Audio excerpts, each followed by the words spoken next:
Hello everyone.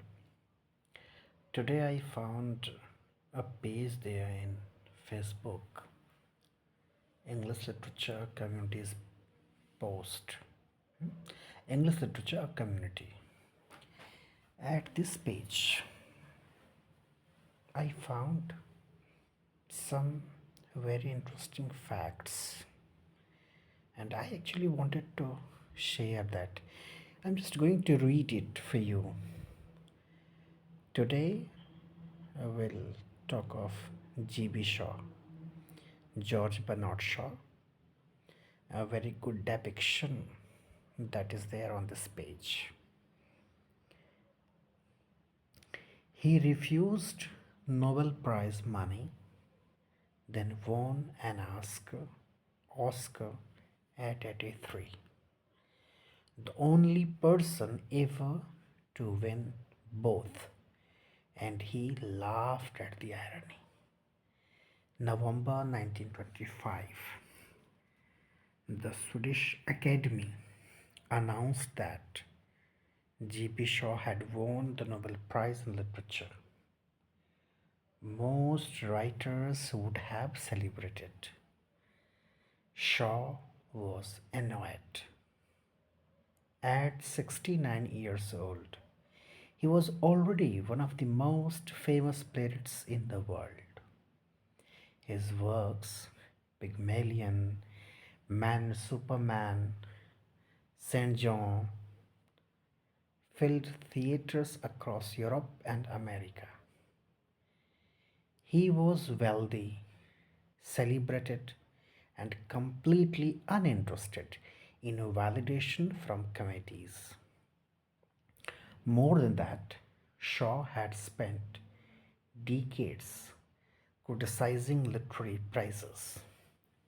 He believed they corrupted art, turned creativity into competition, and reduced genuine work to a contest with judges deciding whose genius ranked highest. As if passion could be scored like athletics. So when the Nobel came calling, Shaw had a problem. He didn't want to insult Sweden or dishonor Alfred Nobel's legacy, but he also refused to compromise his principles. His solution was characteristically Shaw. Shaw accepted the honor, refused the money. He called the prize a lifeboat thrown to a swimmer who has already reached the shore in safety. Why give recognition to someone who doesn't need it? Why not support struggling artists instead? The Swedish Academy was stunned.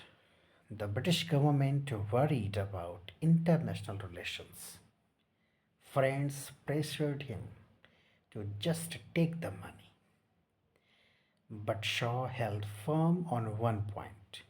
He wouldn't keep a single krona of the 1,20,000 Swedish krona prize. Then he did something extraordinary. Shaw took the entire prize amount and created the Anglo-Swedish Literary Foundation, an organization dedicated to translating Swedish literature into English.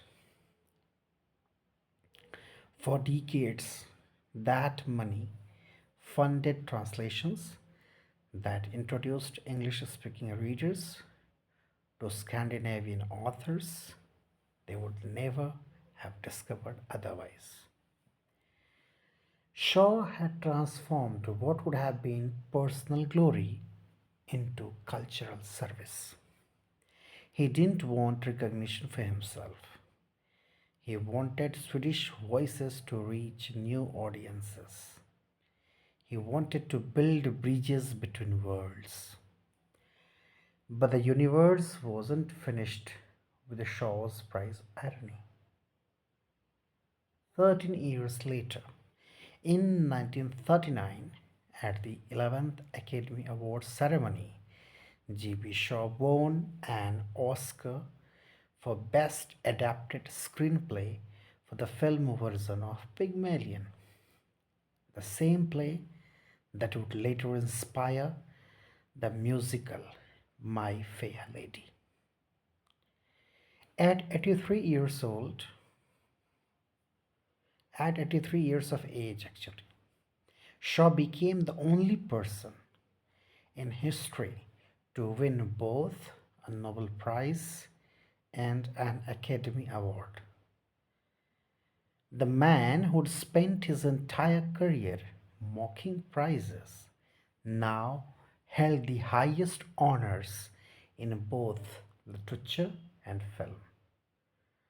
Shaw reportedly kept the Oscar statuette on his mantle, a winking acknowledgement of his own contradictions.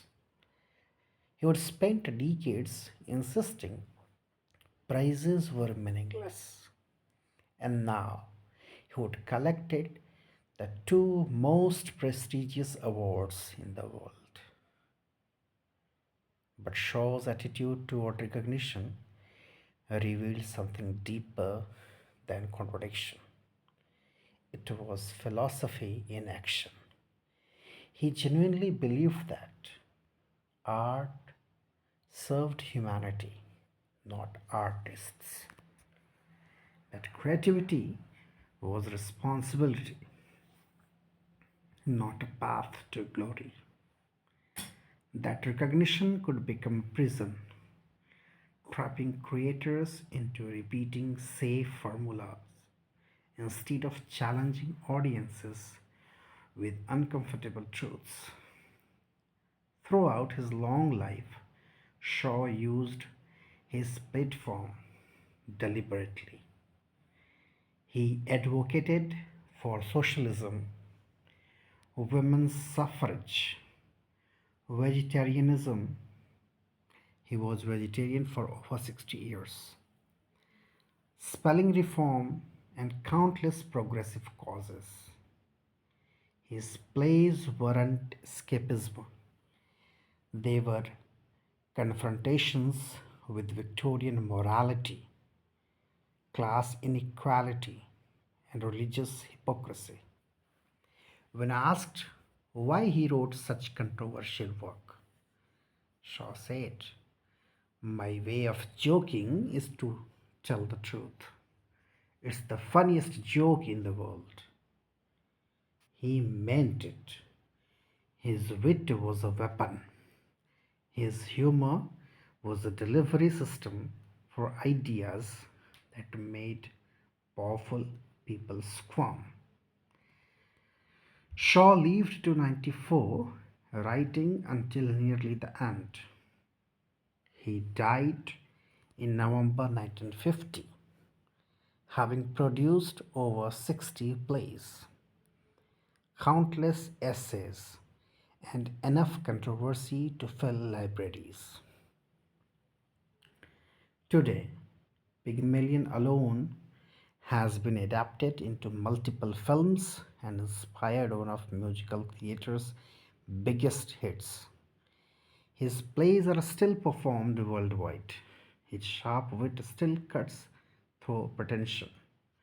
But Shaw's Nobel Prize decision matters more than his awards because it reminds us that recognition, fame, prizes, accolades can become traps.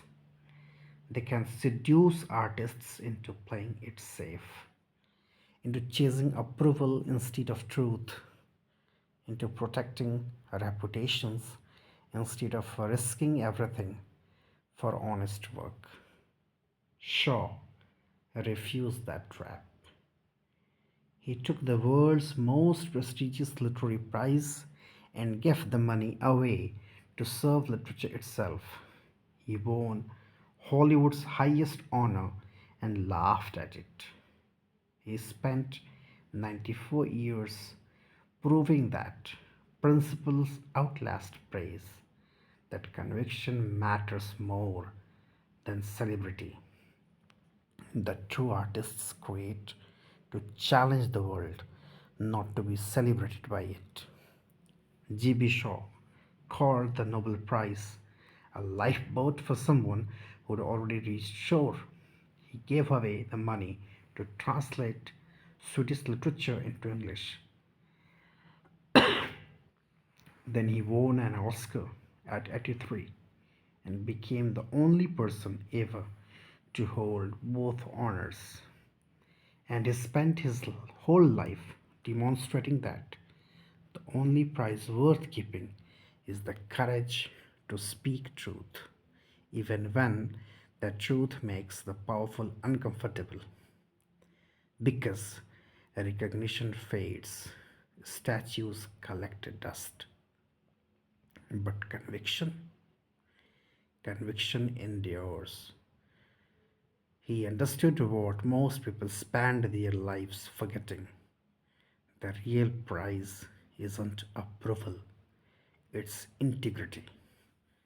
He rejected Nobel money. He won an Oscar. He laughed at them both. And he left behind a legacy no committee could ever measure. Now you must understand how this post has mesmerized me, that I am recording it at 1:22 in night. I was actually overwhelmed by reading this, so I wanted to share this to you. Thank you.